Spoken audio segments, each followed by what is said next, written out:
M7 TV, les 7 jours qui font le Mali.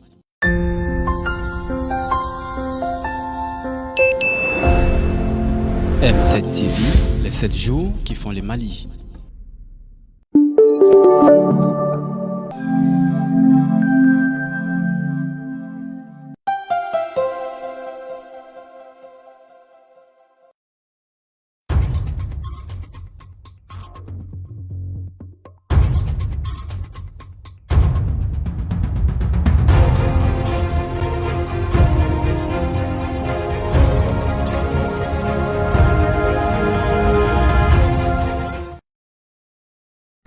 M7 jabarani filɛbaw ani so kunnafoni bulo ni ye a dayɛlɛlen aw ye bamanankan na sani an ka don kunnafoni kɔnɔ an bɛ aw tulo lasɔmi ni bakurubaw ye.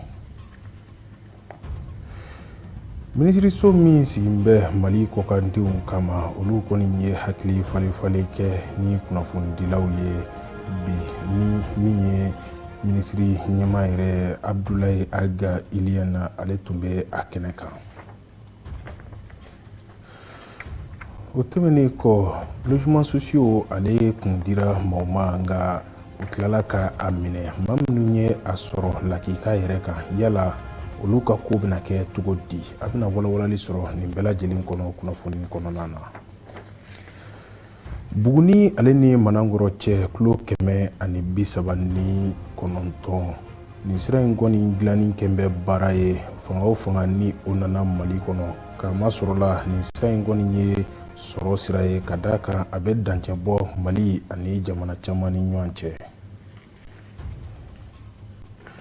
Nin waati na an bɛ don kunnafoni kɔnɔ ni ka a walawala aw ye ka koɲɛ ni furancɛrɔ fanga maaw ka sarati kan lagɛko kura ye ni o ye CNT ye ni olu bɛ ka an ka wasadenw jɔyɔrɔ fa wasabulon kɔnɔna na ko ka dɔ u kan ka na sisan ka participer Mali kura jɔli la n'u mana Mali kura jɔli la a bɛ jɔ u kɔ n'a jɔra u kɔ fana a tɛ ɲɛ donc vraiment muso jɔyɔrɔ ka bon kojugu transition na donc an b'a fɛ musow bɛɛ ka na minnu bɛ kɔnɔna na ni minnu bɛ tunga fɛ u bɛɛ ka na pour que an ka Mali kura jɔ ɲɔgɔn fɛ. Ni lajɛrɛ in kɛra sababu ye musow ma minnu sigilen don jamana kɔ kan ka se ka u da don kumaw la ka hakilijakabɔw kɛ ka laɲiniw kɛ ani ka tila ka fɛɛrɛw fana di minnu b'a to Mali den bɛɛ lajɛlen bɛ se k'u tɛgɛ di ɲɔgɔn ma walasa ka mankan minnu b'an yɛrɛ dama ni ɲɔgɔn cɛ ka dɔ bɔ olu la walasa transition o bɛ se ka taa ɲɛ cogo min na. An bɛ se k'a fɔ ko u bɔyɔrɔ dɔw yɛrɛ bɛ yen ni tunkarankew tun tɛ an bɛ lafiya min kɔnɔ an tɛ k'o kɔnɔ an bɛ sécurité min kɔnɔ an tɛ k'o kɔnɔ kamasɔrɔ sanji tɛ labɔli kɛ bi fɛn caman tɛ labɔli kɛ nka tunkarankew de bɛ u bolofɛnw bila ka na k'a ɲini cogo gɛlɛya bɛɛ la k'a bila ka na u bɛ se ka jɔdaba ta an ka jamana kura in jɔli la o de kosɔn an ye conférence in sigi sen kan maliyɛnden minnu bɔra tunga fɛ o dɔw bɛ an cɛ la u yɛrɛ na kuma in mɛn bɔlɔlɔ kan k'a dɔn k'a fɔ ko jamana ɲɛmɔgɔw ye jɔyɔrɔba de di u ma ani foroba baara la bɛɛ ni jɔyɔrɔ don. Lajɛ kun ye muso jɔyɔrɔ ye min ye jamana jɔcogo kura nin na n ko musow jɔyɔrɔba b'a la n'i donna jamana kɔnɔ i b'a daminɛ fɔlɔ i bɛ min ye siradaw nɔgɔlen don yɔrɔ tɛ furan garibudenw ka ca circulation na jamana ɲɛ na a tiɲɛ i b'a dɔn circulation de la jamana mɔgɔw éduquélen don u ma éduqué i b'a dɔn circulation de la donc o idée k'a fɔ ko fɔ bɛɛ de ka fara ɲɔgɔn kan et puis u y'o danaya sɔrɔ anw minnu bɛ kɔkan de la diaspora de la ka tugu ɲɔgɔn kɔ. Ni lajɛrɛ in kɛra sababu ye ka kuma ɲɔgɔnya ani hakilinaw k'olu cari kosɛbɛ wa fana a kɛra wagati ye minnu kɔnɔna na maliyɛnw kɔni ye fɛɛrɛw caman de di Mali jɔli hukumu kɔnɔna na. Nin waati na an bɛ an kunda Mali marabolo kunnafoniw kan ni Kanja Tarawele ale ka faralen ye ɲɔgɔn kan an ka jɛ an ka o filɛ. Aw bisimila an ka bi marabolo kɔnɔ kibaruw la. An bɛ taa Kulikoro mara la kɛrɛnkɛrɛnnenya Kita ale cercle la. Kita garde kalanso classe ko gɛlɛya kɔni bɛ olu la min fɔra u ka kalanso ɲɛmaa fɛ a ye a yira k'a fɔ ko kalanden min bɛ yen bi u bolo o ka ca kalanden 600 o bɔɲɔnko ye wa a dɔw yɛrɛ tɔgɔ bɛ sɛbɛn ka sɔrɔ wolo sɛbɛn tɛ u la. Ka mɛn don min na ko bi kalanso in kɔni lamunuminen tɛ ni koko ye wa kuran t'a kɔnɔ ko hali n'ale kɔni ye ci bila kita mirilakaw ma ko tamamɛnɛ sisi ma bɔ. N'an bɔra Kulukoro mara la, an bɛ taa Segu mara la. Julien kɛmɛ ni kɔ bɔɲɔnko o de dira polisilakaw ma min kɛra ka sanga ni tɛnɛndon marisi kalo tile 7 san 2022 ni a kɛra polisilakaw yɛrɛ jabala la. Min kɛra meri maaba caman ɲɛna. Polisilakaw ka ɲɛma a ye a yira k'a fɔ ko nin mina ninnu kɔni bɛna kɛ sababu ye polisilaka minnu ka baara bɛnbɛn sirabakow o bunakun kan olu ka se ka ni o ye Segu duguden dɔ ka dɛmɛ ye. Ka kunnafoniw kuncɛ an bɛ taa Kucalakaw fɛ yen. Cakɛda min bɛ muso, den ani denbaya kama o bolofara min bɛ Kucala ale ye a yira k'a fɔ ko ɲangata wale taara ka maa minnu sɛgɛrɛ o bɛ taa i jɔ maa 47 o bɔɲɔnko la min na musolaka 8 bɔɲɔnko ni bin kɛra olu kan ka daminɛ juillet kalo la ka taa bila décembre kalo la san 2021. A ye a yira k'a fɔ fana musolaka 31 fo ka taa se denmisɛnninnakan 14 o bɔɲɔnko ni binkali wale taara ka olu sɛgɛrɛ u sera ka olu furakɛ. Ni laseli in kɔni kɛra ka sanga ni marisi kalo tile 8 san 2022 min fɔra nin cakɛda ɲɛmaaw fɛ. A y'a yira k'a fɔ denmisɛnninnakan 11 bɔɲɔnko ni olu kun tununna olu kɔni sera ka ye ni ka taa di u somaaw ma. U sera k'u da don tu 18 o bɔɲɔnko kɔnɔ kunkanko kuma la yaasa bɛn bɛ se ka na olu cɛ cogo min. O bɛ dan sigi an ka bi marabolo kɔnɔ kibaruw la. Hali bi an bɛ to kunnafoni kɔnɔ ni ka a walawala i n'a fɔ n da sera ma cogoya min na bakuruba 2nan na dɛmɛ so min ni a kun dira maaw ma ni a gafe kun bɔra ka jɛnsɛn ni o ye logement sociaux ko ye ko gouvernement kɔni ye i sen da kan k'a fɔ ko baaraw togoya man ɲɛ o kadira kɔnɔna na mun de kan ka kɛ waasa ka u segin u ka hakɛ la. An ka kunnafoni ɲinina Sɛki Kulubali ale kɔni wulila ni k'a ka kuma galama tɛnku jamana kɔnɔdenw na u ka se ka u fɛlata fɔ nin waleya in kan. An ka jɛ an ka u filɛ ɲɔgɔn fɛ. So minnu n'an b'a f'u ma ko logement sociaux ni u kan ka di fantanw ma ani soko dɛsɛ bɛ minnu kɔni na yaasa ka maa caman kɔni kisi soko degun kɔni ma olu jaabiw kɔni bɔra nka gɛlɛya damadɔ kɔni yera o baaraw kɔnɔna na o kɔni kɛra sababu ye ka baara in jɔ fo ka n'a bila bi la nka maa minnu ni olu kɔni kan ka so ninnu sɔrɔ olu kɔni sigilen bɛ k'u ka jaabi kɔnɔ hali bi. Parce que depuis a di wagatiw mɔgɔw bɛ k'a fɔ k'a tɛ ka di jɛlenya la. Bon, en réalité, bon, ni ta minnu bɛ sur place maintenant olu ka ɲininiw y'a to tiɲɛna u y'a dɔn k'a fɔ fɛn in kun tɛ ka di a di cogo la. Bon, ne bɛ mun fɔ minnu ye u ka dossiers ladon minnu a dira minnu ma n'u y'a dili jɔ ne bɛ mun fɔ u k'u muɲu u ka da autorités la u k'a to u k'u ka baara kɛ n'u tilala baara la minnu ka garisɛgɛ bi don a la olu k'a sɔrɔ o de tun ye ne hakilina y'a ko la a ko kana kɛ mankan ye a ko kana kɛ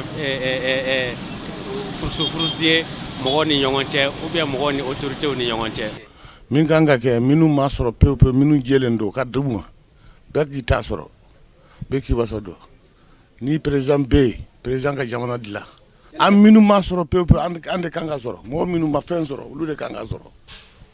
Minnu y'a di minnu ma olu ye nambara kɛ ka di minnu ma olu ka sen bɔ a la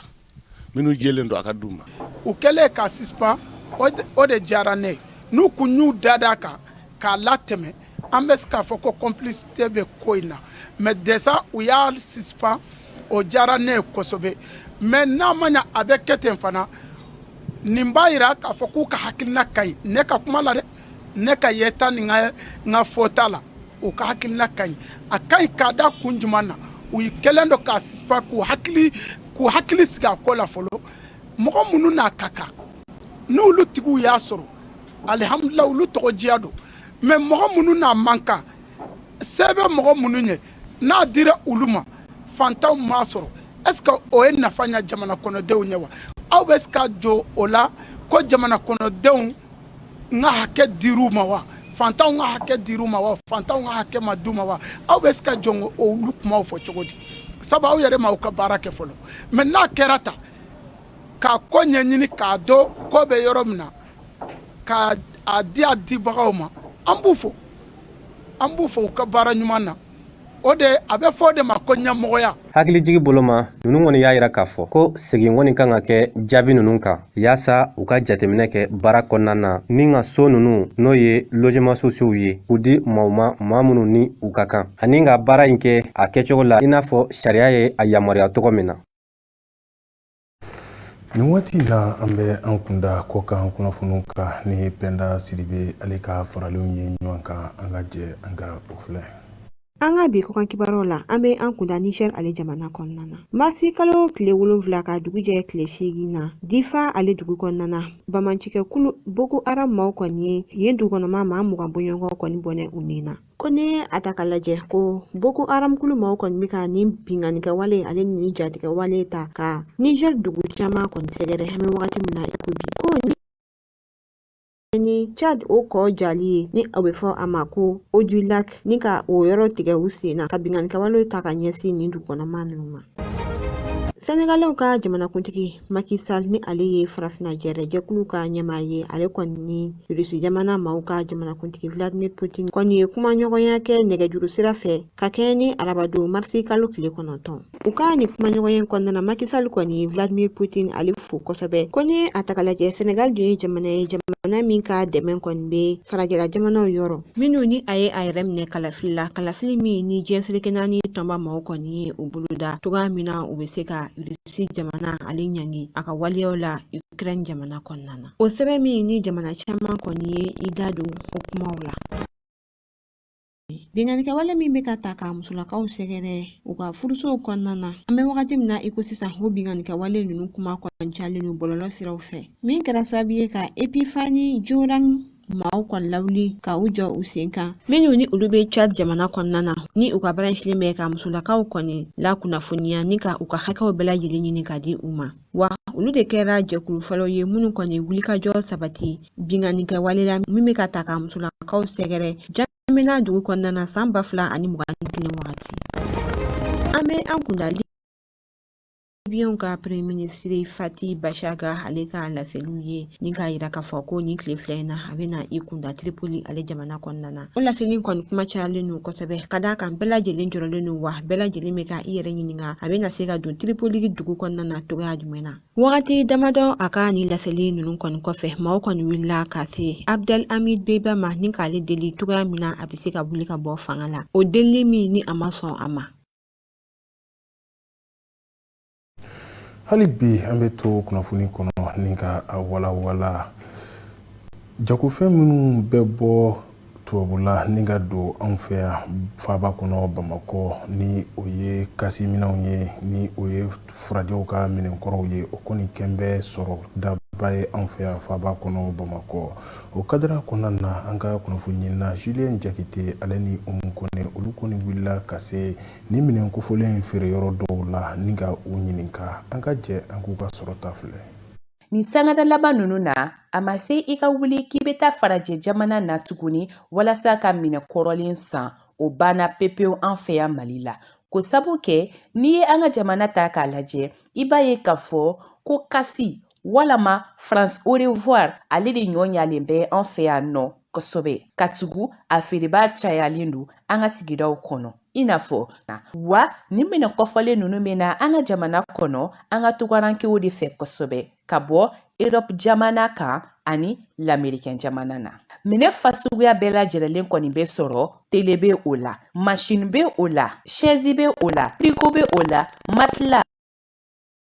ale ni olu sifaya caman an ko feereba dɔ lamɛn kasiminɛnw de feere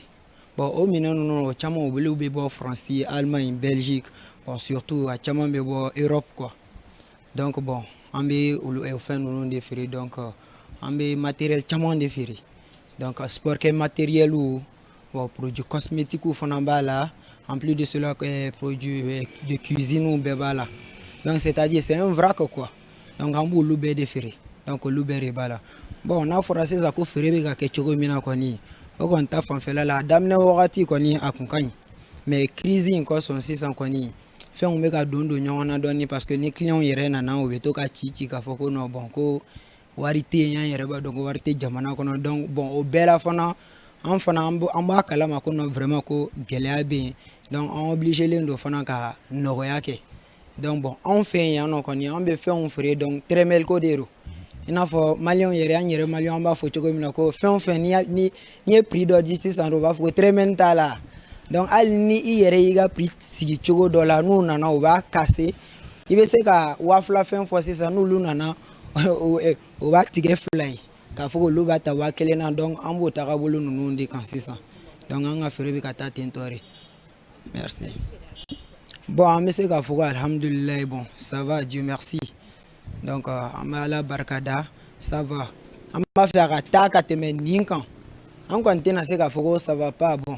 À Kain, on va faire à l'antier. Mais à damne wati on a Kain, à te mettre ninkan. Mais crise en cosson, comme on a marani fait nous kumbe non. Fond dondo na nyongana doni. Ibi se kana ibe clé flak. Ali semaine kelen ke. Mokote do fin. Bon mo munu be don fono ba foko bon ko a chenre la aga minon kan mine nyeno mo ba obolo do be no ro ba foko bon ma go be na donc na be soko amulu fana ke par exemple ni mo do na 600 ko ale be ma go be ni la 600 amba foko bon OK ka tambolo mais amise ka commande passer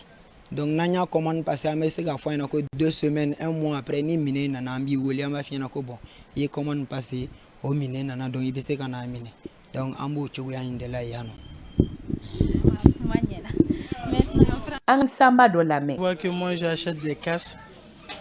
parce que leur prix ce n'est pas beaucoup quoi. Leur prix c'est mieux que le prix de l'industriel. L'industriel c'est tellement cher mais ça ne dure pas aussi. Bon le casse un peu ça dure et puis les prix c'est moins cher un peu. C'est pour cela que moi j'achète des casses. Moi je vais m'acheter les casses même. Ne nana ne dɔgɔnin de ko k'ale mago bɛ saki la ne nana saki ɲini dɔgɔnin parce que ne b'a dɔn ko ɲuman bɛ sɔrɔ kasi la c'est moins cher i b'a sɔrɔ daduman na et puis si b'a la fana.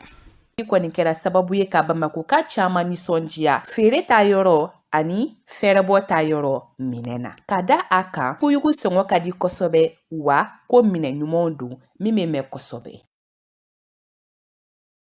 An bɛ kunnafoni kuncɛ ni bakuruba sabanan ye ni o ye Buguni ale ni Manankɔrɔ sira ye kilo 139 sira in kɔni tiɲɛ bɛɛ fo k'a fɔ ko a tiɲɛ bɛɛ fanga o fanga kɔni mana na Mali kɔnɔ o si tɛ ka se ka kɛ o si tɛ ka se ka nin sira in kɔni dilan min ye sira in kɔni sigibaw ye olu kɔni tɔɔrɔ bɛ hali bi u k'u bɛ welewele da jamana ɲɛmaaw ma u ka u hakili to u ka sira la an ka kunnafoni ɲinina Bibata Kulibali ale kɔni ye jateminɛ kɛ nin kan an ka jɛ an ka sɔrɔtaw filɛ. Sira nga jugu ni salatu tiga yɛrɛ Manankɔrɔ sira walima Garalo sira nin ye a san 20 ka ye a sira cɛni ko ani a dilanni ko o kɛn bɛ kamana ganko ye sigidala mɔgɔw bolo sira in a bɛ daminɛ Buguni ka taa bila Manankɔrɔ a janya ani a nafan kama wuli ka jɔ ka kan kɛ yasa sira in ka dilan sira kelen ale de bɛ jamana 3 suwa ɲɔgɔn na fasoba Mali la Guinée Conakry ani la Kɔnɔwari a nafan jamana yɛrɛ sɔrɔ da yiriwali la ka bon kosɛbɛ jamanadenw ka hamina ko ani u ka haju o filɛ nin ye welelikan min bɛ fɛ ka ɲɛsin faamaw ma o ye u k'u hakili to ka bɔ Buguni ka taa Manakɔrɔ donc a sira la parce que ka bɔ Buguni ka taa Manakɔrɔ a longueur ye kilomètre 100 ani kilomètre 30 donc n'i y'a lajɛ ka bɔ Buguni ka taa Manakɔrɔ a sira tɛ se ka boli franchement an b'a ɲini an ka jamana ɲɛmɔgɔw fɛ u k'u hakili to sira min na u k'a kɛ cogo bɛɛ dɔ ka sira nin k'a ladilan nin san dama nin kɔnɔ pour que ka bɔ Buguni ka taa Manakɔrɔ mɔgɔ sigilen bɛ a kɔnɔ lafiya parce que n'i y'a jateminɛ ka bɔ Buguni ka taa Manakɔrɔ sira min don a sira bɛ nafa min na don Mali kɔnɔ a tɛ se ka fɔ ka ban. N kɔni n b'a ɲini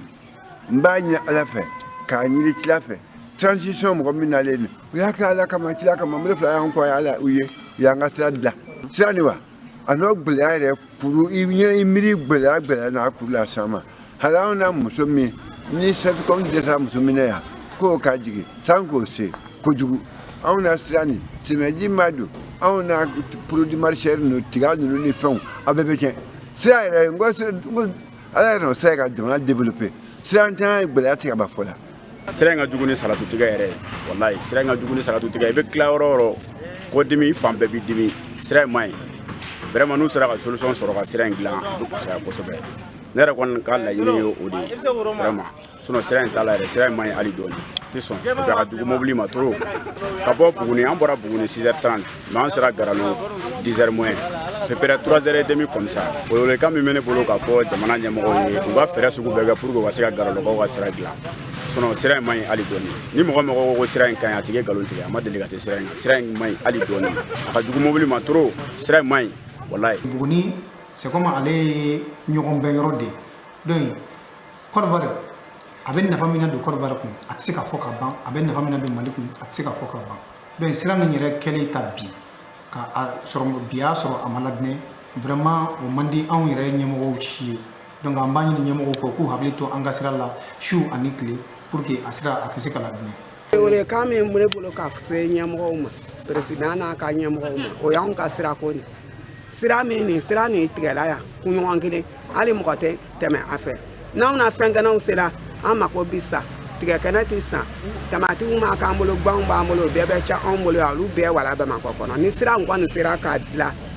o ye musow ka hamina de. Nin ye welewele madakan ye ka ɲɛsin jamana yɛrɛ a marabaga kuraw yɔrɔ Garalo sira walima Manangoro sira a dilanni o ka kan ka don o ka wulikajɔ ni u ka a kungilennaw la sabu nin sira in na kɛ sababu ye ka cɛbɛn ani fɔbɛn ni don ɲɔgɔn na k'o sabati sigidalamɔgɔw olu ni ɲɔgɔn cɛ ani ni jamanaba saba olu ni ɲɔgɔn cɛ. Aw filɛbagaw nin de bɛ dansigi an ka bi kunnafoni na an bɛ foli kɛ aw ye aw ka faamuyaliko ɲuman na a k'an bɛn a ɲɔgɔnna wɛrɛ ma.